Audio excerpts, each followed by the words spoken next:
E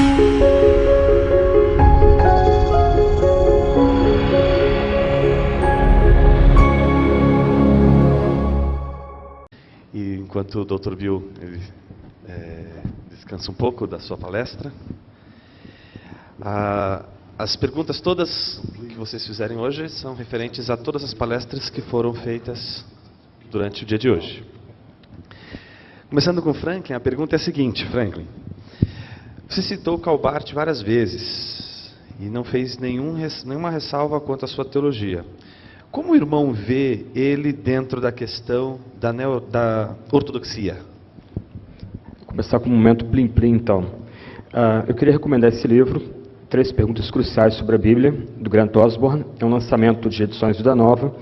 Há um bate-pronto aqui, deixa eu ver, aqui na página 22 à página 24, de forma bem compacta e judiciosa, o Grant Osborne trata de algumas fraquezas e forças da teologia de Calbart. Sobre Barth, eu poderia recomendar aqueles interessados em ler um texto da minha autoria, foi publicado na Fides Reformata, do Centro Presbiteriano de Pós-Graduação Andrew Jumper, alguns anos atrás. O texto está disponível na internet para download, para leitura. Eu diria que há 3 fraquezas principais em Barth. A doutrina da criação, que ele entendia como o relato bíblico como a saga, a doutrina da escritura. Ele não tratava a Escritura como um livro inspirado, apesar de, paradoxalmente, usar o texto como inspirado fosse. Ao mesmo tempo, ele aceitou, por outras razões, os dados da alta crítica europeia quanto à composição do texto bíblico, mas em nenhum momento da obra dele, ele aponta erros na Sagrada Escritura. Ele trata a Escritura como inerrante. Mas essa é uma tensão não resolvida dentro da teologia dele. E o terceiro ponto, talvez mais problemático, é a visão dele de eleição. Ele tinha uma visão fortemente monergística quanto à eleição, muito parecido com a tradição reformada, só que o tipo de doutrina da eleição dele conduzia ao universalismo sem conduzir ao universalismo. Se isso soa muito paradoxal, esse era o alvo da teologia de Barth. Então eu recomendaria que você pudesse depois dar uma olhada no texto publicado da Fides Reformata alguns anos atrás. Eu diria, meu interesse por ele atualmente é outro. Eu tenho como daqueles teólogos que a gente fica brigando com ele, ao mesmo tempo que a gente fica chateado com algumas coisas, a gente acaba aprendendo um pouco com ele, parte de um grande diálogo que eu tento travar com ele, uma relação de amor não resolvida, mas um ponto que eu tenho pesquisado nos últimos 3, 4 anos é como a igreja se porta diante do Estado totalitário. Curiosamente, os nossos modelos, a gente tem que se voltar para a Alemanha, década de 30 e 40, para responder essa questão, e se voltar para a Polônia, na época do comunismo, como é que a Igreja Católica lidou com o comunismo ali, como é que os reformados húngaros lidaram com o comunismo na Romênia, como os luteranos lidaram com o comunismo na Alemanha Oriental, década de 60, 70 e 80. Mas eu estou chegando lá. No livro de história que a Edições Vida Nova lançou recentemente, tem alguns detalhes bem legais sobre isso, nessa visão mais recente. Por exemplo, isso não chega muito a nós aqui no Ocidente, por barreira de idioma, etc., mas é muito curioso que entre 1980 e 1989, uma reunião de oração na igreja de São Nicolau, em Leipzig, uma igreja luterana, uma reunião de oração começou com 6 pessoas, para que Deus tivesse misericórdia do seu povo na Alemanha Oriental, debaixo do comunismo. Termina essa reunião de oração com 40 mil pessoas em 1988 e 89. Você imagina isso, 40 mil pessoas se reunindo ao redor da igreja, segurando velas, ouvindo a pregação das bem-aventuranças, gritando: chega de violência, baixa a corrupção. 2 semanas depois, 3 semanas depois, por um erro de um ministro do interior alemão, o muro cai. A única revolução não violenta em toda a história, conectada, e a gente tem que conectar ela com as orações que aqueles homens e mulheres fizeram durante quase 10 anos em Leipzig, muitas vezes desanimados, sem muita perspectiva, mas eles permaneceram orando. Ok, ainda vou chegar lá, mas a minha pesquisa hoje concentra-se mais em como teólogos luteranos reformados, pastores luteranos e reformados resistiram ao nazismo. Então, isso gerou um outro ensaio, também publicado na Fides Reformata, mais recentemente, talvez uns 2 ou 3 anos atrás, em que eu tento examinar como a igreja alemã partiu para aquilo que a gente chama de conflito da igreja, lutando para que o partido nazista não tomasse o poder, não conduzisse os rumos da igreja na Alemanha. Então, meu interesse em Barth, Bonhoeffer, Niemöller também tem a ver com isso. Atualmente eu estou lendo alguns desses sermões, meu interesse agora não é tanto os tratados teológicos que surgiram do conflito da igreja com o partido, com o governo alemão na década de 30 e 40 na Alemanha, mas eu quero entender agora como é que se prega num ambiente totalitário. Antes de vir para cá, algumas semanas antes de vir para cá, eu recebi um livro novo, que saiu em inglês, pregando sobre a sombra de Hitler, uma coletânea de sermões daquela época. E há 2 sermões de um teólogo e pregador em Berlim chamado Helmut Gollwitzer. Muito interessante, um dos sermões proferidos na sua igreja em Berlim, em 1º de setembro de 1939, o dia que começa a guerra na Europa, e a conclusão do sermão é mais ou menos o seguinte: é possível adorar a Deus e servir um Estado iníquo? E a conclusão é: um crente não pode claudicar entre 2 senhores. Ou ele adora somente a Deus e confia somente em Cristo, ou ele acaba caindo em idolatria. É mais ou menos essa a conclusão dele. Bem interessante isso. Esse é um drama que nós estamos vivendo no Ocidente, na medida que democracias liberais representativas começam a entrar em declínio, entrar em crise, parece dar um curto-circuito no sistema, e o que a gente vê é um novo totalitarismo surgindo hoje no nosso meio, não só na América Latina, mas na Ásia, na África também. Como o cristão se porta diante disso? Então, muito do meu foco, eu estou lendo esses homens bastante nesses últimos anos, tem a ver com essa resposta. E, curiosamente, se você começar a ler, por exemplo, Gospel Coalition, no blog do Gospel Coalition, como é que a gente pode ter um seminário independente quando o governo quer controlá-lo, inclusive guiar o tipo de ensino, o tipo de foco do ensino no seminário. Então, Justin Taylor, que é um dos editores do Gospel Coalition, ele publicou um texto muito legal sobre o que a gente pode aprender com os seminários da igreja confessante na Alemanha. Mais recentemente, John Piper, no blog dele, no Desiring God, ele publicou um texto bem legal sobre Bonhoeffer e aborto, e Wolfhard Pannenberg, o casamento homossexual. Bem interessante, pegando insights e percepções que podem nos guiar na medida que a gente vai enfrentando um Estado que ele tenta se imiscuir em todas as esferas da existência, não só na questão no âmbito político, mas no âmbito da família, no âmbito da educação, a arte subvencionada pelo Estado e até mesmo na esfera do culto e da ética cristã. Então, é interessante que eu não estou sozinho nesse movimento de tentar entender o que a gente pode aprender desses homens. Por exemplo, Eric Metaxas, um biógrafo bem famoso nos Estados Unidos, ele publicou uma biografia bem interessante, bem provocadora de Bonhoeffer.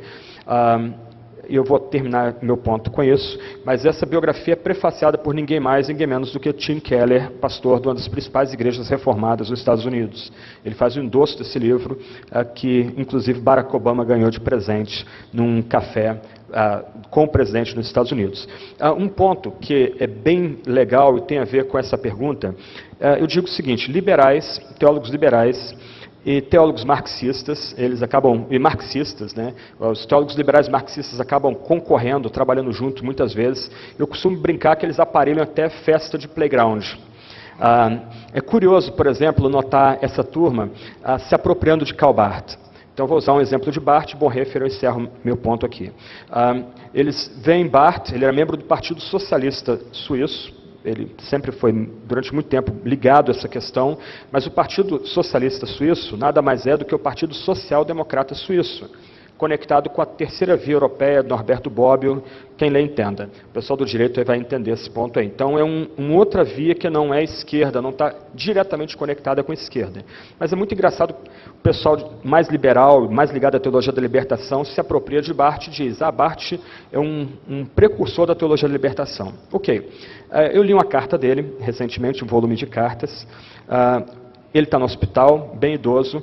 Jürgen Moltmann manda para ele a Teologia da Esperança. E Jürgen Moltmann, o que tentou fazer foi batizar o Princípio e Esperança de Ernest Bloch, um teórico marxista alemão ocidental. E lá pelas tantas, Barth elogia ter recebido aquele volume, mas lá pelas tantas ele diz o seguinte: olha, eu preciso dizer que seu volume é bem impressionante, você domina seu material, mas eu preciso dizer que eu não vejo nenhuma diferença entre o que você está escrevendo aqui e a posição ideológica de Ernest Bloch. É bem interessante isso. Dietrich Bonhoeffer é quem mais sofre na mão do pessoal liberal e de esquerda. Então, a ideia básica é: Bonhoeffer resistiu ao nazismo, ele esteve implicado no movimento para derrubar Adolf Hitler, logo, nazismo é extrema-direita, uma caricatura popular, mas imprecisa, então Bonhoeffer é de esquerda. Puxa, ok, vamos lá. Em 1927, Bonhoeffer publicou a sua tese de doutorado chamada Communio Sanctorum, um tratado muito perceptivo, uma análise sociológica da igreja na Alemanha. Ele tem um apêndice chamado Igreja e o Proletariado, brilhante, apêndice de 4 páginas. Em síntese, ele diz: a igreja do povo, a igreja na Alemanha é uma igreja focada na burguesia. A burguesia tem estabilidade, a burguesia tem segurança, etc. Se a igreja do povo, a igreja luterana, não pregar ao proletariado, o proletariado será seduzido pelos socialistas. Lá pela Santos ele vai dizer, um pouquinho mais adiante, alguns pontos de contato entre o evangelho e o socialismo, mas o evangelho não pode ser confundido com o socialismo. O socialismo não tem o poder de trazer o reino dos céus para a terra. Só o evangelho, que é Deus visitando em juízo e graça, pode trazer o evangelho para a terra. À luz disso, além desse ponto, quem eram os principais amigos de Bonhoeffer? Militares, todos nacionalistas, todos desprezavam profundamente o comunismo da União Soviética, e o alvo desses militares, Hans Oster, Karl Donitz, entre outros, não era derrubar Hitler e instaurar um governo democrático na Alemanha. O que eles queriam, intencionalmente, era derrubar Adolf Hitler, fazer uma paz com americanos e com ingleses, e junto com americanos e ingleses partir para a briga com os soviéticos. Então, como um homem desse pode ser considerado um precursor da teologia de libertação, um ícone marxista, sendo celebrado junto com Che Guevara e coisas desse tipo, como eu vejo algumas vezes em alguns fóruns aí na internet. Não dá. É simplesmente uma apropriação indébita. Então, nesse sentido, os melhores desses teólogos europeus, como a gente vê o uso que Piper faz deles, por exemplo, eles têm muito mais conexões conosco. E eles têm alguns insights pela luta que eles travaram com o Estado totalitário que podem ser muito úteis para nós aqui no Brasil. Obviamente, pede-se uma leitura crítica. No meu ensaio sobre Barth, eu confronto com os credos e confissões da Reforma. Então, eu tento mostrar que em alguns momentos capitais Barth rompe com a tradição da Reforma, ainda que ele se visse como reformado. Então, a gente pode ter uma leitura crítica deles, mas a gente pode aprender deles alguns insights bem interessantes, principalmente nessa temática da relação igreja-estado. Desculpa, mas isso é quase outra palestra. Foi mal. Obrigado, Franklin. Queria agradecer também ao Dr. Bill pela instigante palestra de hoje e fazer uma pergunta que tem um tom bem de esclarecimento. Na verdade, a gente queria saber qual a avaliação que o senhor faz da abordagem do sensus plenior em relação a essa questão do uso do antigo no novo. E em que sentido, em que medida, quais seriam as diferenças entre a abordagem do sensus plenior com relação à abordagem tipológica que o senhor propõe?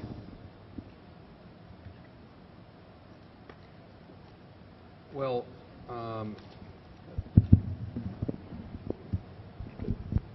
hello. Hello. Yes. Beauty is in the eye of the beholder, so it depends. A beleza está nos olhos do que observa. Depends on how you define sensus plenior. Depende de como definimos o senso pleno.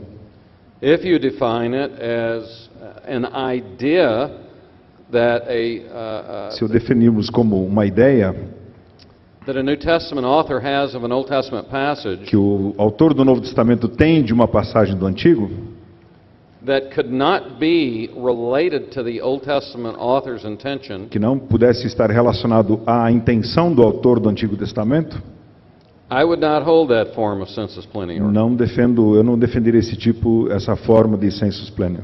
Or let us say, some might contend that God has a fuller meaning than the Old Testament author. Ou alguns defendem, por exemplo, se alguém defender que Deus tem um significado maior, mais amplo no Antigo Testamento, And it contradicts the Old Testament author's intention. E contradiz a intenção lá do autor do Antigo Testamento. And then God reveals his view of that passage to a New Testament writer. E então Deus revela a sua visão daquela passagem ao autor do Novo Testamento. I would not hold to that form of sensus Eu plenior. também não defenderia essa forma de sensus plenior. But if we speak of a full sense, Mas then se estamos falando de um senso pleno, I think that it is highly probable that Old Testament writers, eu acho que é muito provável que autores do Antigo Testamento, looking at it from the historical grammatical perspective, olhando da perspectiva histórico-gramatical, were likely aware most of the time that they were under divine inspiration. eles possivelmente tinham essa percepção constante de que estavam sob inspiração divina.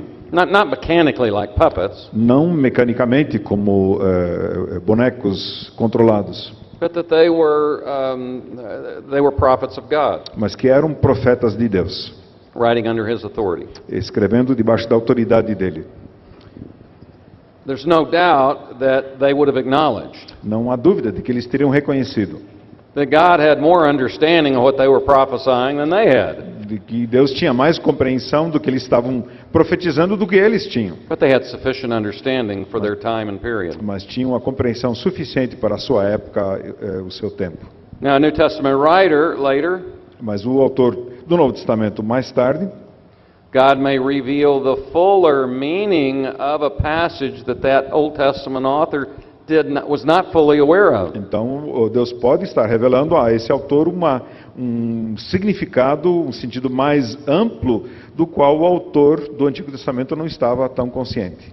But it has to be organically related. Mas precisa estar organicamente relacionado. It's like the seed and the apple illustration I gave this morning. Como a ilustração da semente de maçã e a macieira que eu dei hoje de manhã. An Old Testament writer might be surprised at the apple tree a New Testament writer makes out of his seed. Um autor do Antigo Testamento poderia se surpreender com a macieira que o autor do Novo Testamento faz da sementinha dele lá. But I think that Old Testament author had some sense Mas eu creio que aquele autor do Antigo Testamento tinha alguma percepção that the seed he was talking about de que a semente de que ele estava falando was going to grow. iria crescer. So New Testament writers, I think, clarify Eu creio que os autores do Novo Testamento esclarecem and unpack, e desenrolam, layer by layer, camada por camada, the thick intentions of Old Testament writers. as intenções densas e amplas dos autores do Antigo Testamento. Now, my talk tomorrow A minha palestra de amanhã will be an attempt to explain this very point. será uma tentativa de explicar exatamente esse ponto. What do we do with New Testament writers when it seems that they're getting things out of the Old Testament O que nós fazemos com autores do Novo Testamento quando parece que eles tiram coisas do Antigo Testamento that the Old Testament writer did not have in mind? que o autor do Antigo Testamento não tinha em mente? So that's tomorrow. Mas isso é amanhã. Ok, muito obrigado. A próxima pergunta, ainda para o Dr. Bill, nesse assunto, é dizer assim, se Jesus e os apóstolos, eles usaram tipologias e alegorias do Antigo Testamento no Novo Testamento, podemos hoje fazer o mesmo, usando o Antigo Testamento, com o mesmo cuidado teológico com que eles tiveram? Okay, first let me clarify. Deixa-me esclarecer primeiro. You asked about typology earlier also. Você antes já perguntou sobre tipologia. I see typology as an exegetical method. Eu vejo que a tipologia é um método exegético. Many traditionally in the past Muitos, tradicionalmente, aí no passado, have seen typology as something only a New Testament writer understood of an Old Testament event. viram que tipologia era algo que só um autor do Novo Testamento entendia em relação a algo do Antigo Testamento. And that the Old Testament author did not understand it. E que o autor do Antigo Testamento não entendia. I'm beginning to think, Eu increasingly, Eu estou começando a pensar, isso está crescendo, that to one degree or another, que em certa medida, Old Testament writers often que os autores do Antigo Testamento, com muita frequência, had perhaps a very small degree of understanding talvez eles tinham uma medida pequena de compreensão that the events they were narrating pointed forward. de que os eventos que eles estavam narrando estavam apontando para diante. My example of Hosea is a good example of that tonight. O meu exemplo de hoje à noite de Oséias é um bom exemplo disso. I think Hosea understood that the first Exodus pointed forward. Eu creio que The last Oséias Exodus. entendia que o primeiro êxodo apontava para o último êxodo. Indeed, the first Exodus he was talking about.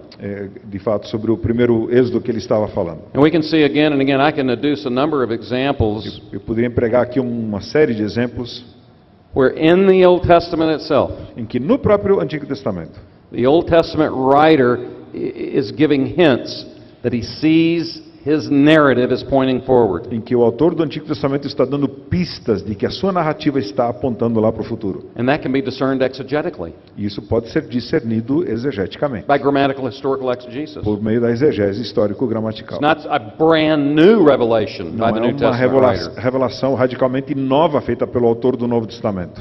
Now, because there's progressive revelation, Mas porque há a revelação progressiva, there is a much clearer understanding há agora uma compreensão muito mais clara by the New Testament writer than the Old Testament writer had. na altura do Novo Testamento do que o autor do Antigo Testamento tinha. Now, with regard to allegory, I see allegory, when we're speaking of Old and the New, as reading in an idea that was contemporary with the New Testament writer, Então eu vejo a alegoria como impondo uma ideia que era típica ou característica do período no Novo Testamento, reading a foreign idea into an Old Testament passage that the Old Testament author could never have had. impondo, então atribuindo uma ideia que o autor do Antigo Testamento nunca poderia ter tido. So, for example, Philo, the great first century allegorist, Por exemplo, Filo, grande, que empregava o método aí da alegoria. he was a Hellenistic Jewish interpreter. Então, o intérprete judaico, judeu helenista.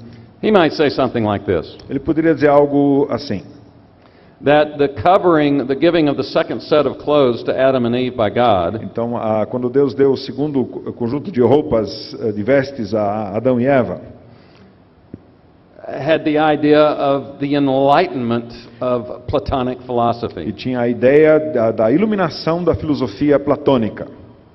I think that's a good idea of reading in Neoplatonism from the first century Então, into Genesis. então é um exemplo, né, de impor o neoplatonismo do primeiro século a Gênesis. I don't see the New Testament writers using allegory like that. Eu não vejo os autores do Novo Testamento empregando a alegoria dessa maneira. Now, typology, yes, I see them using typology. A tipologia, sim, eu as vejo como tipologia. So the question, can we Então a pergunta, take passages in the Old Testament nós podemos então tomar textos do Antigo Testamento that are not seen as typological by New Testament que writers? não são considerados como tipológicos por autores do Novo Testamento, Can we use their typological method nós podemos usar o método tipológico deles on these other narratives in the Old Testament they don't talk about? sobre as outras narrativas do Antigo Testamento de que eles não falam? Yes. Sim. You say, oh my gosh, that's wild. Ai, ai, ai. E agora? Isso é estranho. Well, interpretation's a difficult task. And every proposal of a typology A interpretação é uma tarefa difícil. Toda a proposta de tipologia is a matter of degrees of possibility and probability. é uma questão de graus diferentes de possibilidade e probabilidades. So some typological proposals, Então, algumas propostas tipológicas, like some interpretations, como algumas interpretações, may not be as persuasive as others. talvez não sejam tão convincentes quanto outras. So I think that typology, I think we should use the method that Jesus and the apostles used. Eu creio que podemos e deveríamos usar o método, a tipologia, método que Jesus e os apóstolos usaram. But there are some controls that I talk about in my handbook. I have about 5 different controls so you don't get too wild with typology. So go buy the book. Então há alguns limites, alguns controles que você emprega para não ser uma tipologia estranha e maluca. E siga as regras, siga o manual. Just because the New Testament writers were inspired and we're not, doesn't mean we shouldn't use their method. Só porque os autores do Novo Testamento eram inspirados e nós não, isso não significa que nós não deveríamos usar os seus métodos. The difference is they had great certainty of their A interpretations. diferença é que eles tinham grande segurança e certeza das suas interpretações. Since we're not inspired, we don't have as much E certainty, como nós não somos inspirados, não temos tamanha certeza. especially about some of our typological interpretations. Especialmente quando se trata de algumas interpretações tipológicas nossas. Some would say don't use typology, it's too scary and wild. Alguns dizem não use a tipologia, né? É muito amedrontadora e estranha. There have been too many wrong uses of it throughout the church. Realmente tem havido empregos equivocados e errados ao longo da história da igreja. Well, I would respond and say don't interpret the book of Revelation then. Então eu diria, então nem interprete o livro de Apocalipse. Because there's been misuse of interpretation of that book throughout church history. Porque em toda a história da igreja houve muita interpretação equivocada do livro de Apocalipse. For the rest, I'll let you read my sections on typology in the handbook. Mas o resto sobre isso eu vou deixar vocês lerem a seção sobre a tipologia no manual aí do meu livro. Franklin, ontem você comentou, hoje de manhã, perdão, você comentou sobre o Espírito Santo, né, a doutrina do Espírito Santo dentro do contexto da soteriologia. A pergunta aqui é a seguinte: qual a relação que você vê da doutrina do Espírito Santo com a interpretação pentecostal, da glossolalia, da interpretação de línguas e etc.?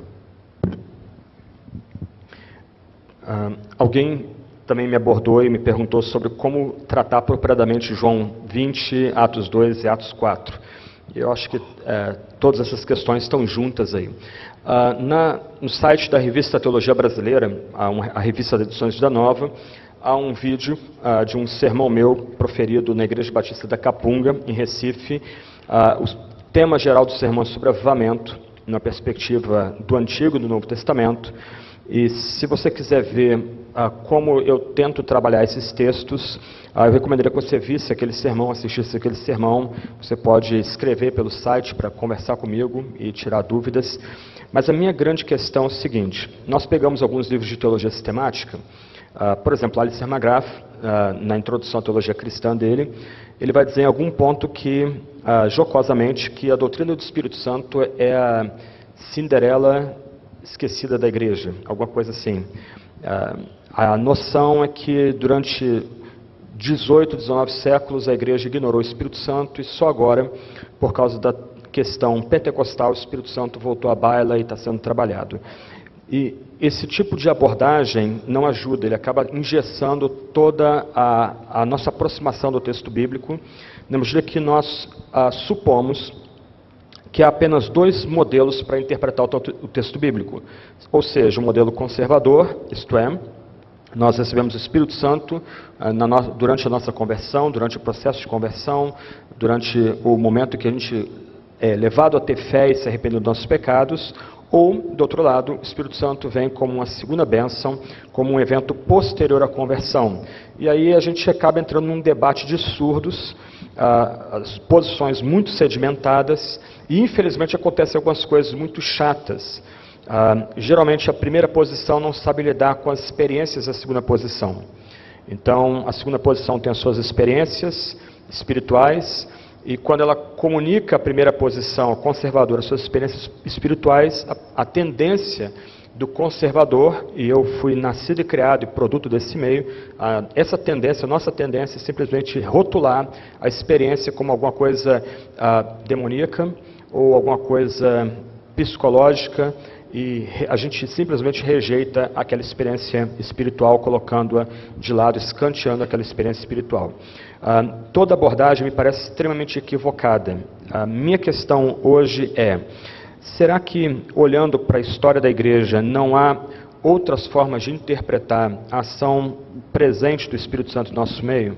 Então, lembra que de manhã eu sugeri que você veja a história da igreja como a história da interpretação do texto bíblico.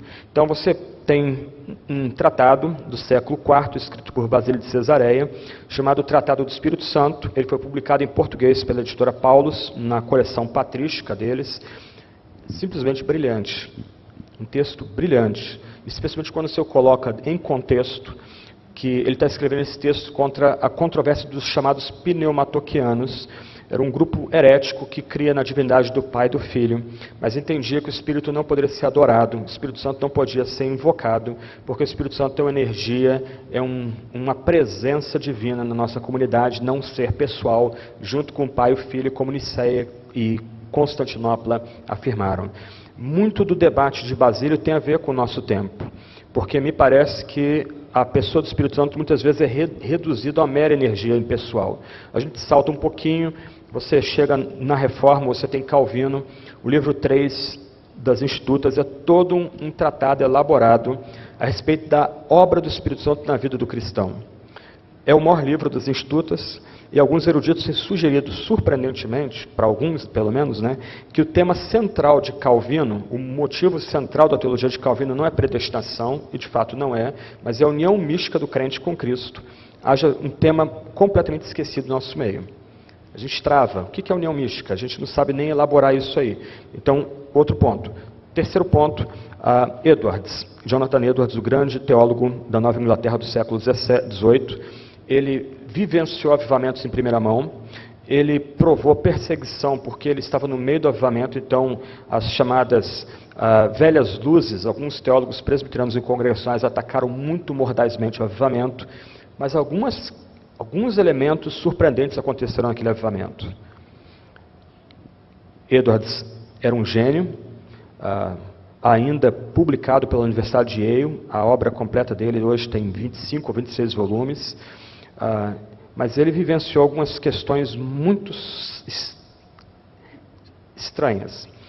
Uma delas, ele não orava no quarto de oração na casa dele, ele orava andando a cavalo. E ele chegava em casa e ia para o seu escritório para trabalhar, que era o quarto de oração. A mulher dele, Sara, que usava o quarto de oração.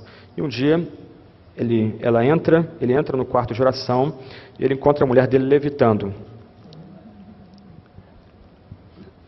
Ok. Se você começa a ler as obras dele, algumas coisas surpreendentes aconteceram ali, que não dá para classificar racionalmente.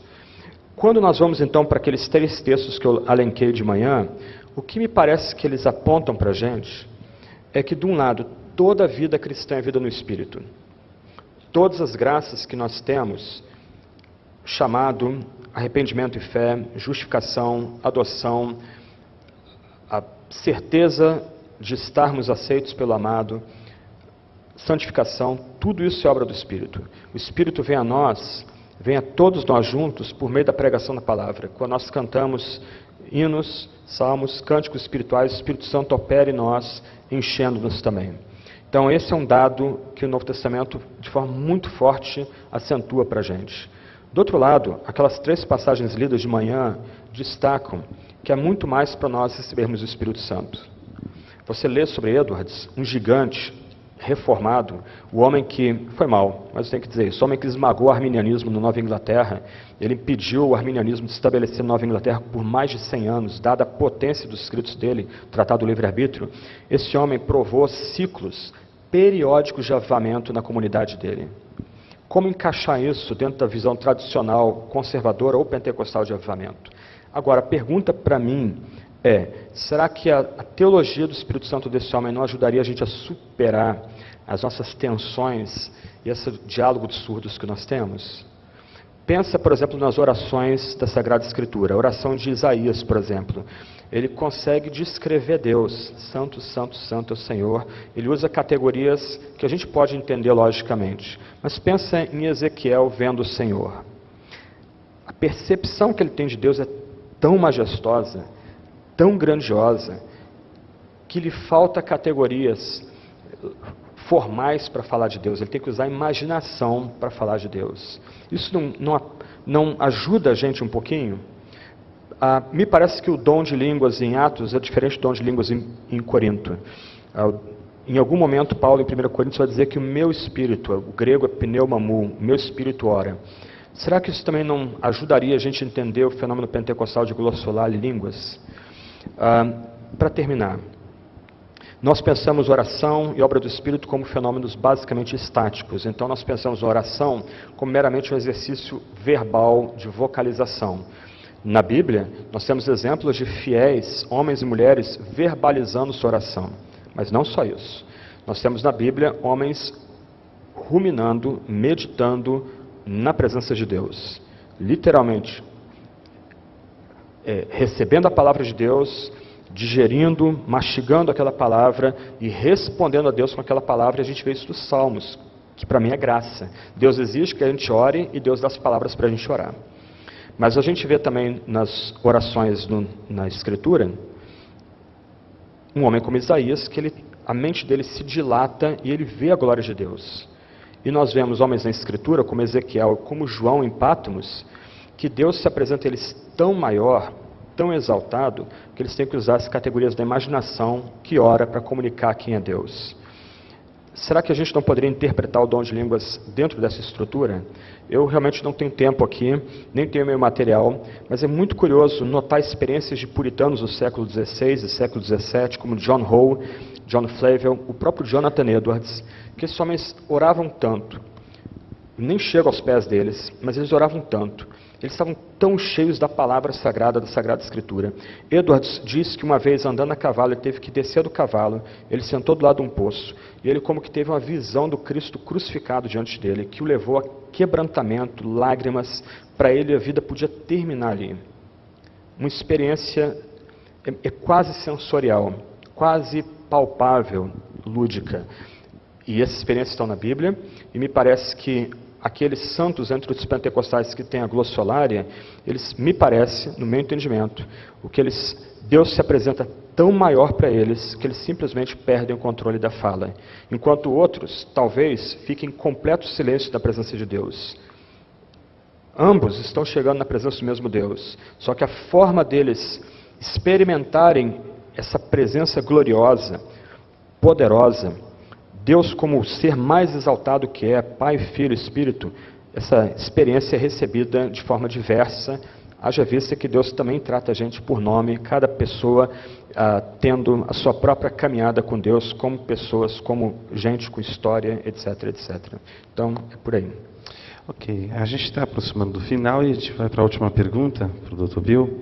Essa pergunta ela é bem interessante, porque ela tenta, de alguma forma, entender do Senhor quais seriam as implicações desse estudo do Antigo no Novo, do uso do Antigo no Novo, para a apologética hoje.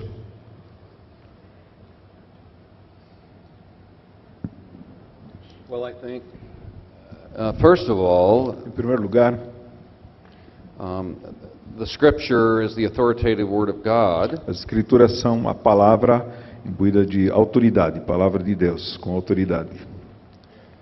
and I think that the portrayal of Jesus and the apostles E eu creio que o retrato de Jesus e dos apóstolos, and the way they interpret Scripture na forma como eles interpretam as Escrituras, is a model for our interpretation é of Scripture. modelo para a nossa interpretação das Escrituras. And I think we can talk about a specific aspect of apologetics, E creio que podemos falar sobre um aspecto específico da apologética.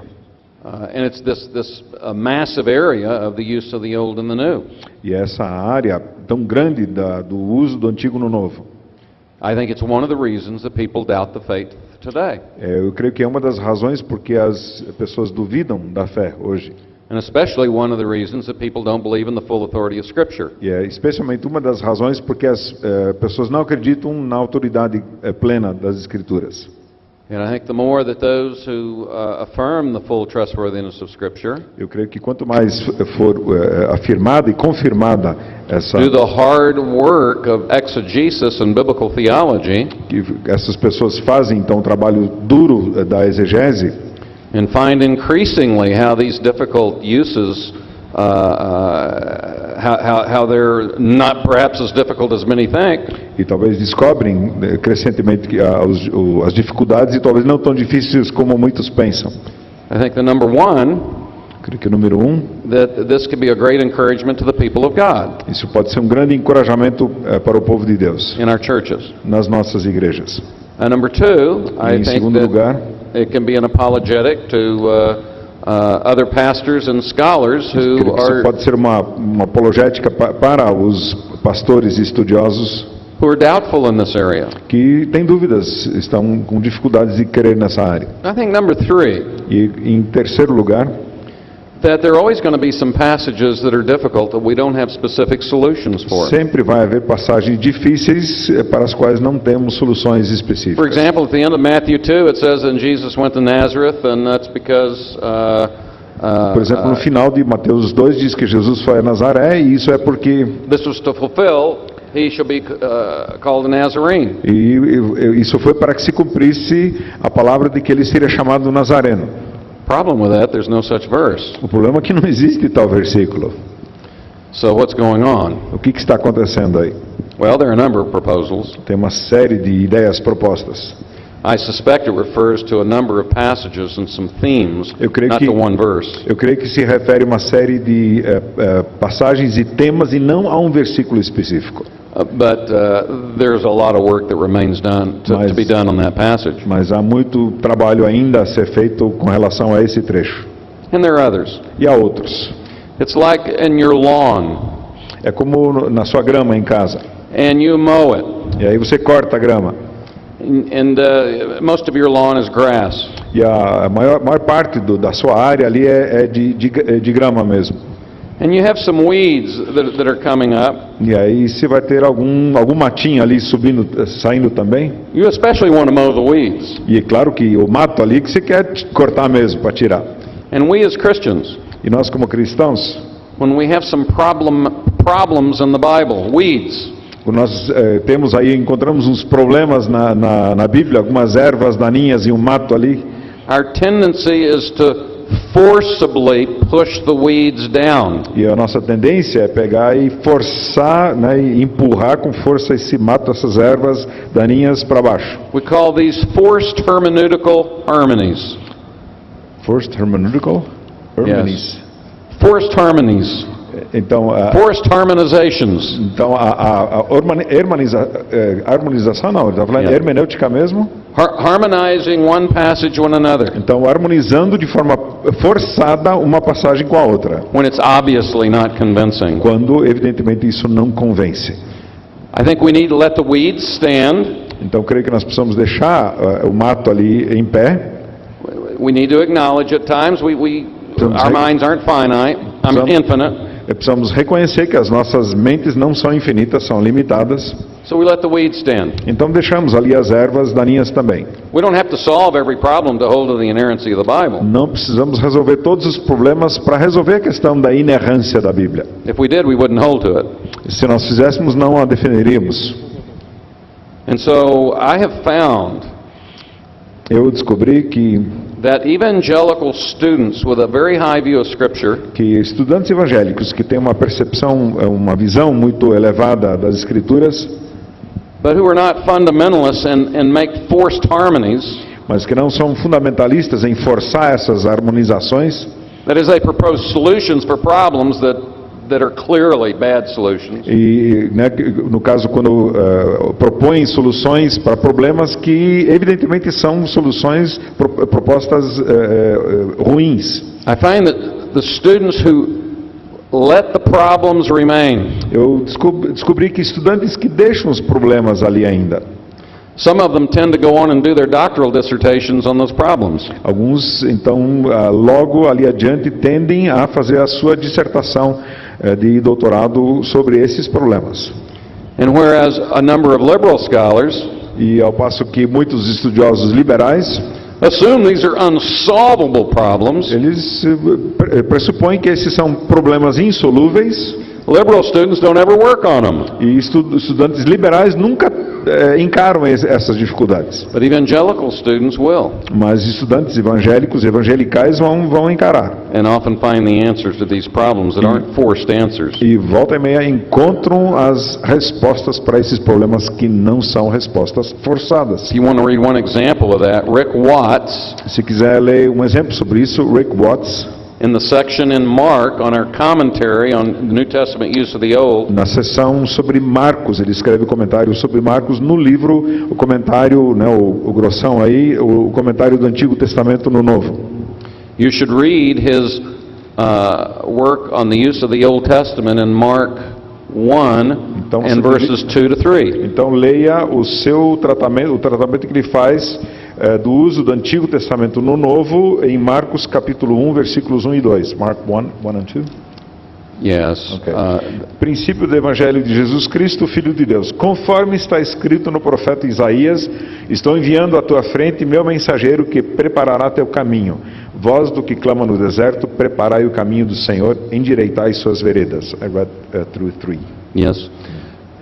He says this is from Isaiah, but he diz- first quotes Malachi. Ele diz que isso aqui é de Isaías, mas começa citando Malaquias. Did Mark not know his Bible? Será que Marcos não sabia, não conhecia a sua Bíblia? That's what Morna Hooker said at a seminar that Rick Watts and I were sitting in Cambridge in 1987. Então alguém, who said that? Morna Hooker. Morna Hooker disse isso num seminário em 1987, em que Rick Watts e eu estávamos lá presentes. Well known, she's a well known New Testament Então scholar. ela é uma conhecida estudiosa do Novo Testamento.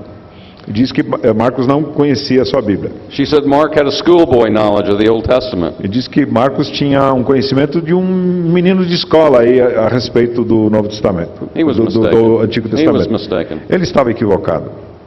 Well, Watts did his dissertation on the use of the Old Testament in Mark.